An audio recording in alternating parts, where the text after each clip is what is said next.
Leyendas y símbolos de la vieja Iberia. La antropología es la ciencia del estudio del hombre, sus orígenes, formas de vida, actitudes socioreligiosas, étnicas y motivaciones específicas.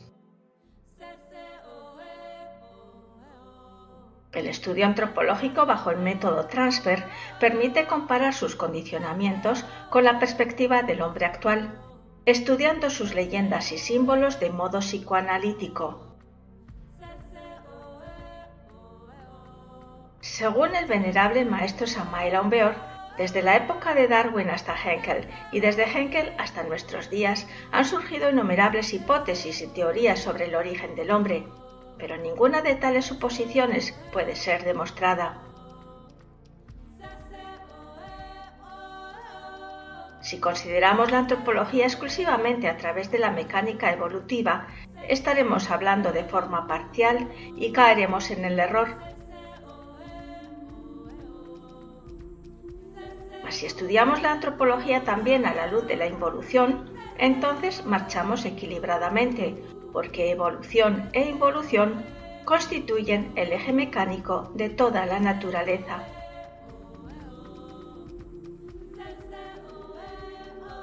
Bajo estas premisas, hemos estudiado el origen de la península ibérica, sabiendo que tuvo que pasar por procesos cíclicos de transición de las diferentes glaciaciones confirmadas por la geología actual y del paso evolutivo e involutivo propio de toda cultura.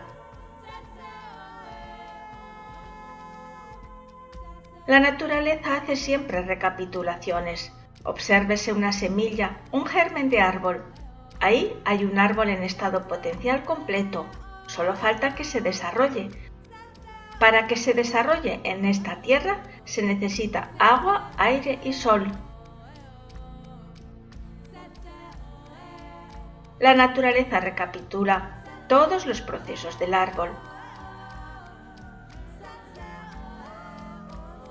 Si nosotros aceptamos los principios inteligentes de la naturaleza y del cosmos como fundamento de esta maquinaria de la relatividad, no desconoceremos que en el fondo la variedad es la unidad.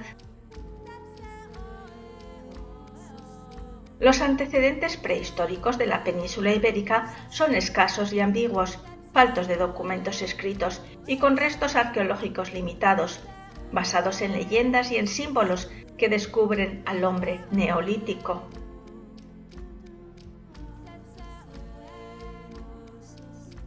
El mayor punto referencial viene de la mano de las recopilaciones del rey sabio Alfonso X en el año 1250, que relató entre sus numerosos escritos la Crónica General.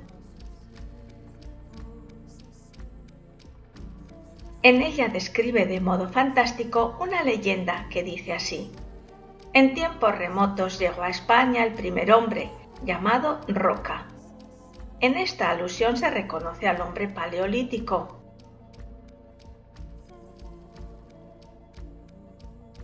Procedía del Edén, del Oriente o Paraíso. Este dato geográfico señala a la región mesopotámica como hipótesis basada en la Biblia y la imagen del hombre divino hecho a semejanza de Dios. El primer hombre era sabio, adivinaba muchas cosas y hacía milagros, era barbudo, recorrió España y se instaló en Toledo, en una cueva, amaestró a un gran dragón que cazaba para él. Aquí el rey Alfonso X el Sabio pudo referirse al periodo del Mioceno o era lemúrica en la cual convivieron bestias y hombres. De estos vestigios la arqueología tiene bastantes ejemplos de mamures y de grandes saurios.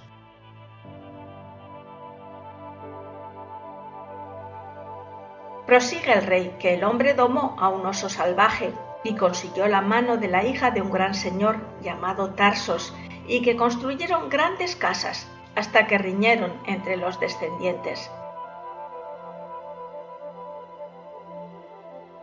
Según Ezequiel y Jeremías, los tartesios fueron los habitantes de la vieja Iberia, ciudad de Cádiz, nombrada en la Biblia como Tarshish, Era una hermosa y rica metrópoli, en un país de abundancia y de oro, plata y lujos. Los tartesios provenían de Fenicia, poseían anales escritos, poemas y leyes en forma métrica en más de 6.000 versos. Estrabón, en el siglo I, dice que los tartesios eran de una cultura semejante a los sumerios, los cuales poseen registros de más de 40 reyes antidiluvianos.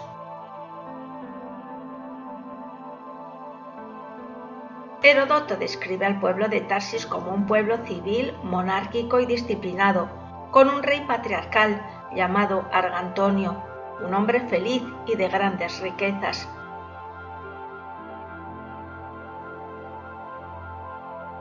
En Cádiz no han quedado registros de aquella arquitectura, pero sí quedan esculturas de bronce, de damas y de animales prerromanos semejantes a los etruscos.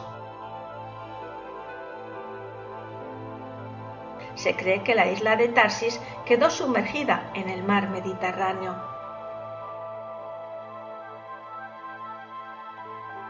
Añade el rey sabio que después hubo una gran sequía, que acabó con todo, como un viento, como polvo que ardía, al que siguieron otros 3 años de incesante lluvia. Esto indicaría el declive atlante. Alfonso X apunta a varias invasiones en España. La primera invasión fue por Gibraltar, por una cultura africana que llegó desde Túnez. Esta cultura africana podrían ser los sobrevivientes atlantes de la sociedad ocaldana, pues eran sabios y se instalaron pacíficamente en la vieja Iberia. La primera cultura, con sus descendientes, los cartagineses o púnicos africanos, crearon innumerables acrópolis en Andalucía. El venerable maestro San Maelón Beor dice que toda España es un trozo atlante. La segunda invasión se adjudica a los griegos, asirios y fenicios. Las esculturas de bichas y de esfinges son asociadas a esta cultura mesopotámica proveniente del Mediterráneo. Y la tercera corresponde con la vía normanda, indoaria, venidos del norte, llamados los almohices, de quienes en la Biblia se dice que adoraban al fuego. Acostumbraban a pasar por este elemento a los niños recién nacidos, en forma de cruz, para purificarlos, como si fuera un bautizo.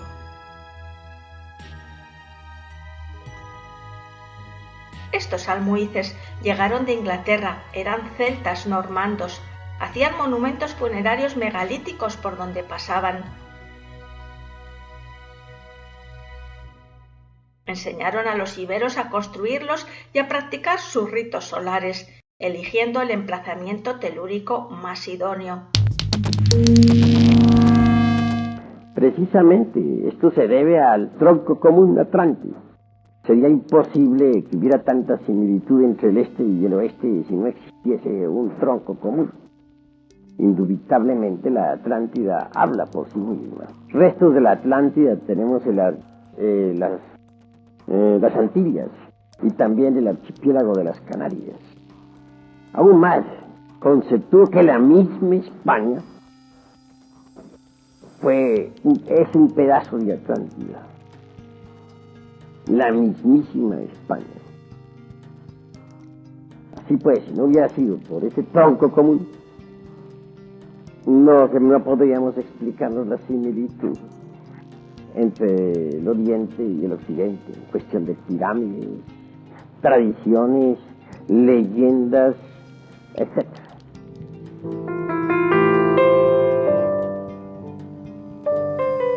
Leyendas y símbolos propagan sus raíces en la cultura ibera. Los iberos fueron pueblos heterogéneos que vivieron en la península antes que los celtas y cultivaron una sabiduría pagana de adoración a las fuerzas de la naturaleza. Los griegos llamaban ibero al litoral occidental de las costas del Mediterráneo. La cultura madre de la primera raza aria floreció con las tres fusiones griega, púnica y celta bajo la herencia atlante, de ahí su semejanza. Esta afinidad se verifica en los símbolos. En los restos arqueológicos se han encontrado vasijas y elementos decorativos con símbolos solares iberos y griegos similares, como el toro, el caballo, las bichas o esfinges.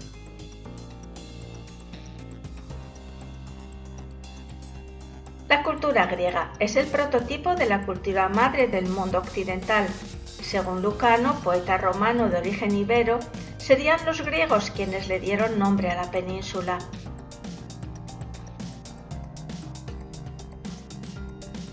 Así dice la leyenda, que Hércules, hijo de Zeus, tenía un sobrino llamado Hispán que reinaba en Cádiz, la antigua Tartesos, y que éste tenía una hija de nombre Iberia. El príncipe griego Pirus la cortejaba, y su padre le puso muchas pruebas antes de acceder a su casamiento. También dice la tradición que el mismo Hércules visitó Iberia. Hubo un santuario fenicio en la isla de Cádiz, que los romanos llamaron Heracleum o Templo de Hércules, hoy destruido y sumergido en el mar. Además, la decadencia de los tartesios se vincula con la griega.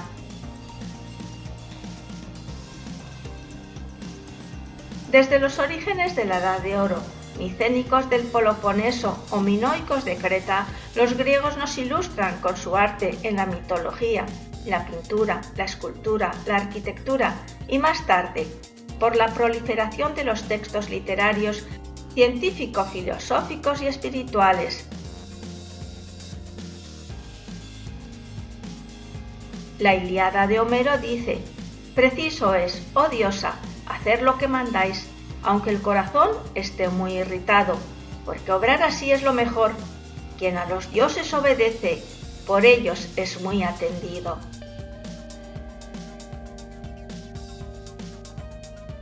Los griegos nos legaron el concepto de polis o ciudades con un basamento político democrático. Sus exponentes más acreditados son el ateniense Pericles del siglo V a.C. y los grandes filósofos como Platón o Sócrates.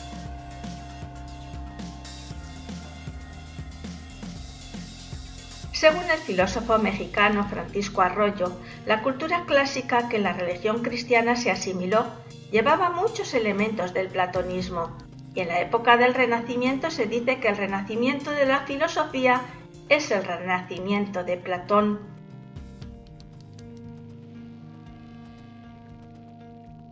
La tercera cultura troncal que anidó en Iberia fue la celta. El César fue amigo personal de un sacerdote druida y aun respetándolo decía que no le daba excesiva credibilidad por considerarlo demasiado idólatra.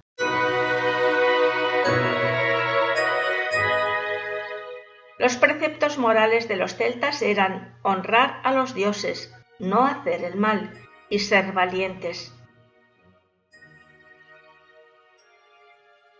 El mismo César, sabedor de su valentía, decía que los celtas solo temían que se les cayera el cielo.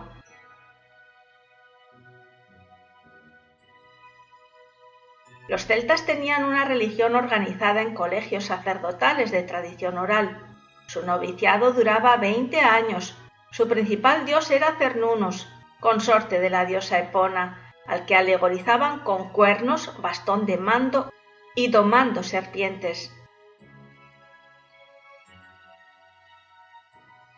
Cernunnos aparece en los grabados entre el dios Apolo, ya romanizado, y el dios Mercurio, como sincretismo espiritual. El politeísmo celta era parecido al griego. Sus dioses fueron venerados en España.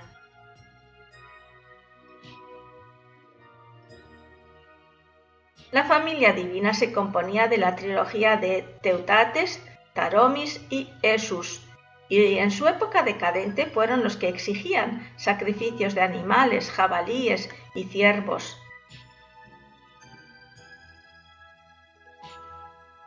Bajo el simbolismo solar, el dios de los arios celtas era un dios de luz y se celebraban periódicamente las nupcias entre el cielo y la tierra, semejante a los misterios egipcios de Nut, el cielo, y de Geb, la tierra.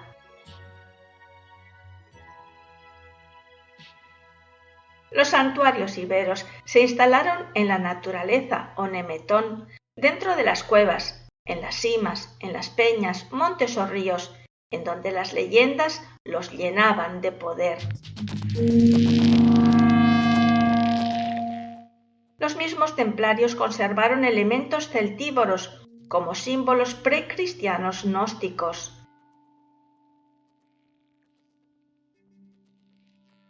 Los animales eran sagrados, así como la tierra, el agua, el fuego y el aire, pues personificaban principios divinales. Y las fuerzas que de ellos emanaban eran profundamente respetadas, como los duendes, las hadas o los genios de la divina madre naturaleza.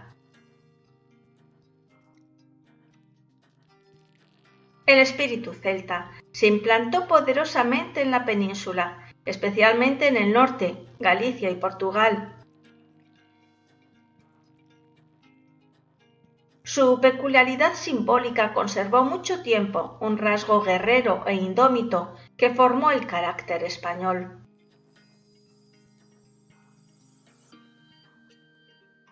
La fusión de los celtíberos implicaba una adaptación de la cultura indoeuropea. En Numancia, los dioses celtíberos se representaron en la cerámica española con semejanza a la cultura védica, como Indra, Soma, Varuna, Brahma o Mitra.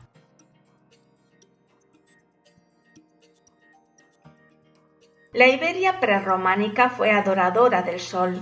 Quedan vestigios en Oviedo, cuyo museo ha recogido glifos de discos áureos con círculos concéntricos y cruces interiores. En Santander, en las pinturas rupestres, se pueden contemplar los discos solares. En Ávila, en su cerámica estampillada. En Valladolid y Soria, la antigua Numancia, en instrumentos musicales. Así como en los petroglifos de Galicia o en las joyas arcaicas de los collares y diademas propias de la ornamentación de las sacerdotisas iberas. En el siglo IV, el emperador Juliano, llamado el Apóstata, quien propugnaba por una religión síntesis de los ritos solares, dijo: «El sol es la imagen sensible de la inteligencia suprasensible del Padre Celestial». La vieja España se formó con la arqueología del Levante llamada ibérica, la del sur hispánica y la del interior y parte del norte como un gran feudo celta.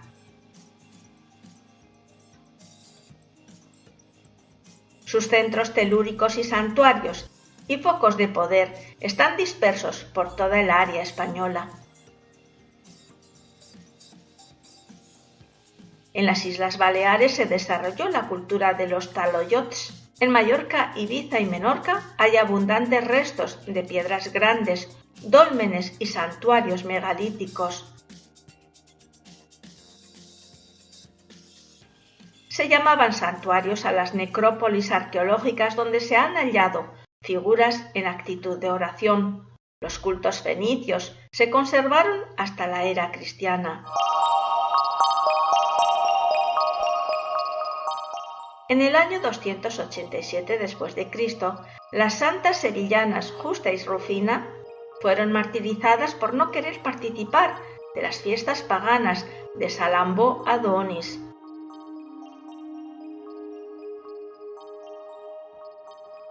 Hay santuarios iberos dedicados a las divinidades subterráneas, con imágenes votivas dejadas en el lugar sagrado como voto de algún ritual. Abundan en bronce guerreros con arcos y penachos de plumas, de aspecto ingenuo, nunca agresivos. Los santuarios del Levante están muy destruidos, pero de allí se extrajeron abundantes figuras de santos. Llamados así por sus cándidos gestos y por su actitud en oración, con la tipología española. En la cerámica, al principio, los hallazgos eran considerados como minoanos prehistóricos. Actualmente ya se les define como iberos. Su estilo es simple y enérgico. Hay más en el sur y en el Levante que en Galicia y Portugal. Un vaso de Elche contenía una moneda romana. Los lugares de poder elegidos por los celtíberos fueron habitados por las siguientes culturas. Los emplazamientos telúricos eran muy respetados por los romanos.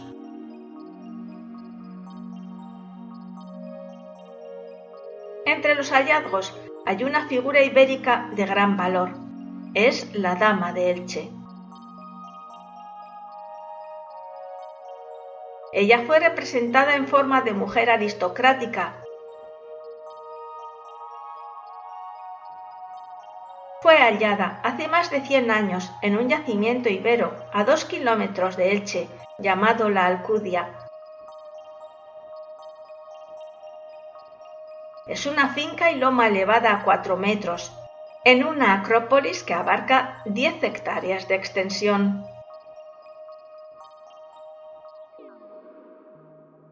La región del Levante y especialmente Elche era considerada como un oasis, famoso por sus palmeras de dátiles.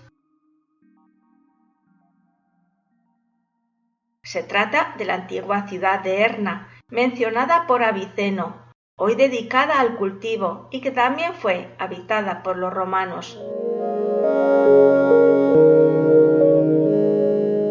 Aremidoro de Éfeso, en el año 100 a.C., viajó por España y describió así a la mujer ibera.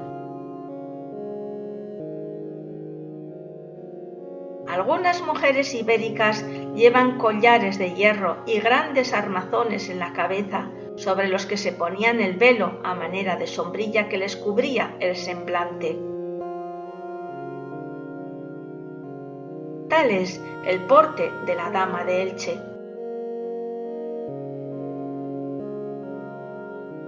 Fue rescatada de entre un hoyo con losas de protección junto a la vieja muralla de la ciudad. Su singular belleza es equiparable a la griega y etrusca. Su aspecto hierático indica el poder ibero.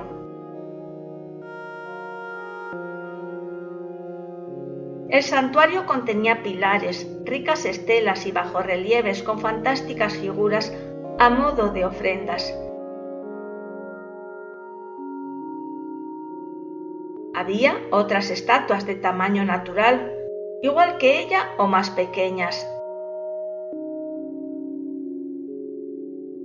Muchas de las cuales tenían huecos interiores votivos para ofrendas o para urnas funerarias tras la incineración.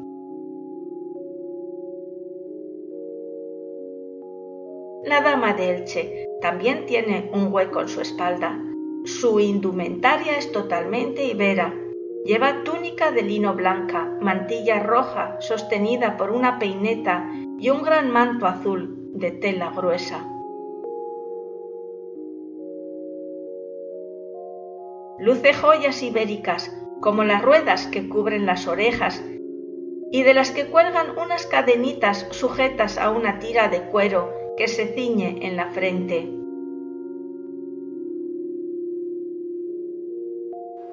Los collares son muy simbólicos. Tienen 3 círculos, alusión a las fuerzas primarias del universo y los 3 estratos del absoluto. Del primer círculo pende un adorno, como la matriz de donde todo surge.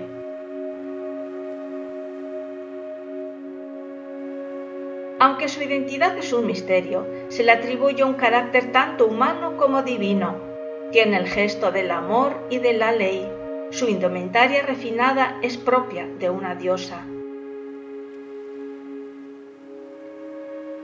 Las cuentas de sus ojos hoy vacías estuvieron llenas de alguna sustancia vegetal.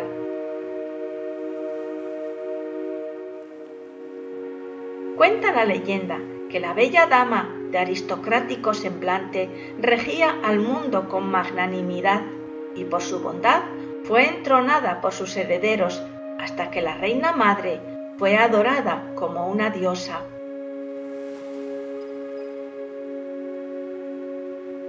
Desde su descubrimiento, la finca de Alcudia se ha convertido en un yacimiento de gran valor, donde se han encontrado restos prehistóricos, iberos, romanos y de influencia griega, visigodos y bizantinos.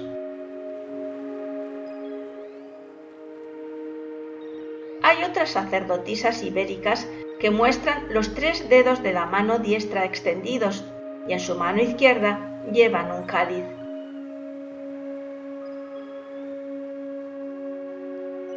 Entendido así, no tendríamos confusiones de ninguna especie.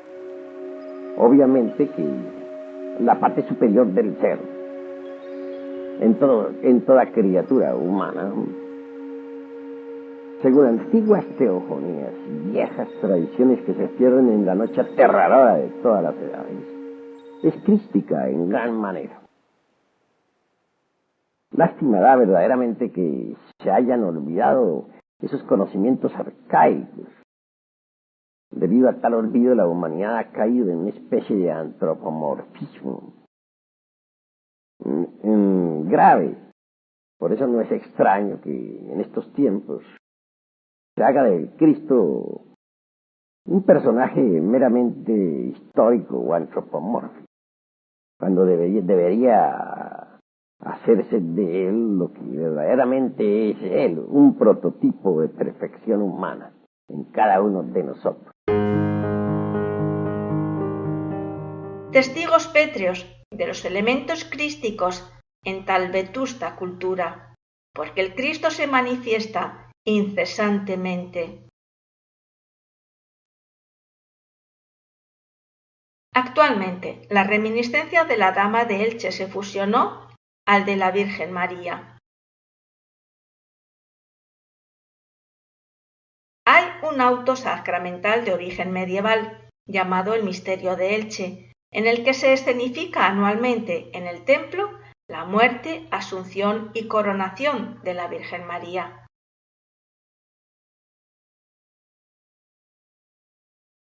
La perspectiva ibérica en el símbolo es muy profusa. Los más abundantes son los bichas, que determinan emplazamientos telúricos. Son esculturas zoomorfas semejantes a los que hacían los caldeos, esfinges de toros y leones alados de influencia mesopotámica, así como el toro con cabeza humana, que es el único ejemplar de la cultura celtíbera.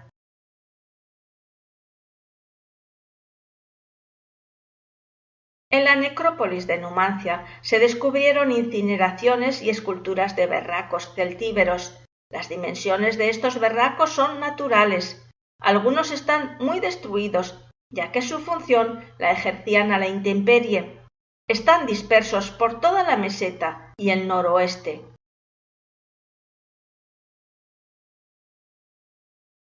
El toro fue el animal sagrado de los celtas. También los vikingos lo usaron como tótem. Según el Edda nórdico, por la sangre del toro y su sacrificio, deviene la humanidad.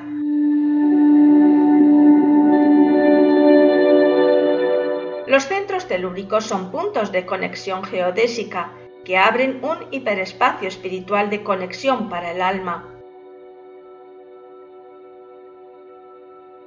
El vibrar en esta sintonía ayuda a trascender y a sintonizarse con el ritmo de la Divina Madre Naturaleza.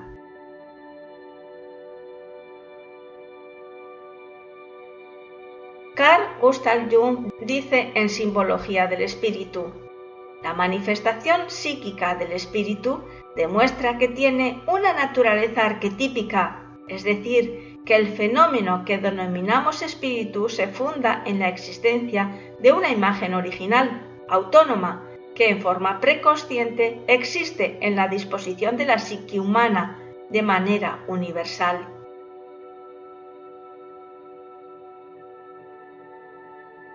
Hay toros que llevan en sus astas palomas. Ellas están vinculadas con la diosa madre Istar o Afrodita, que a su vez son semejantes a las halladas en las tumbas egipcias del dios Tum y del buey Apis, a quien se le dedicaba culto en los sarcófagos gigantescos de los Serapeuns.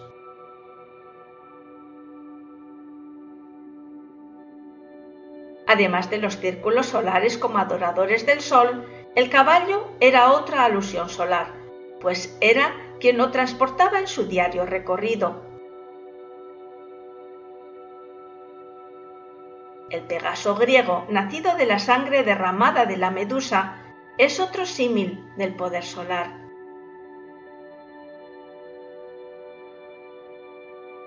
Los egipcios transportaban al sol en la barca sagrada y ésta quedaba asociada con el caballo.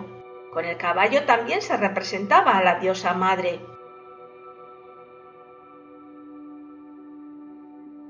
El hacha, la hoz y el cerdo eran símbolos alusivos a la muerte o al paso por la región subterránea.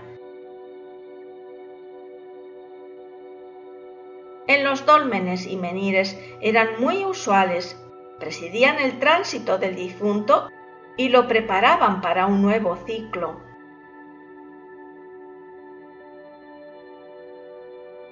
Para los celtas, las serpientes eran sagradas.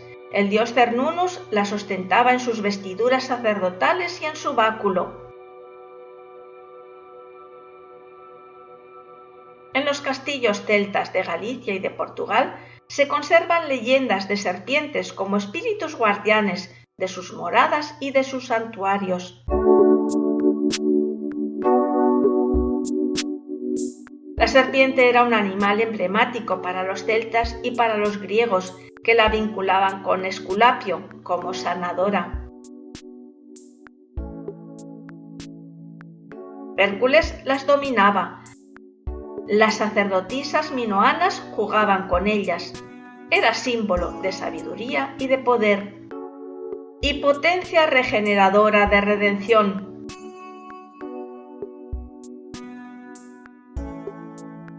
El león es otro de los animales del totenario de los pueblos primigenios iberos. Tiene tres interpretaciones, como justicia cósmica, como fuego y como Cristo Redentor.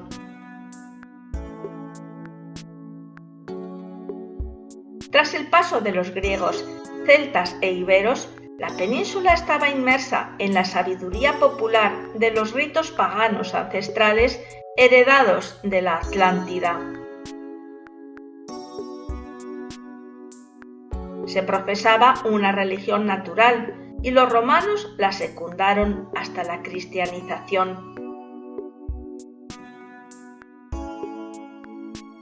El esoterismo ha estado presente a través de la historia bajo múltiples formas. Las formas religiosas caducan con el tiempo, los principios no, siempre son los mismos.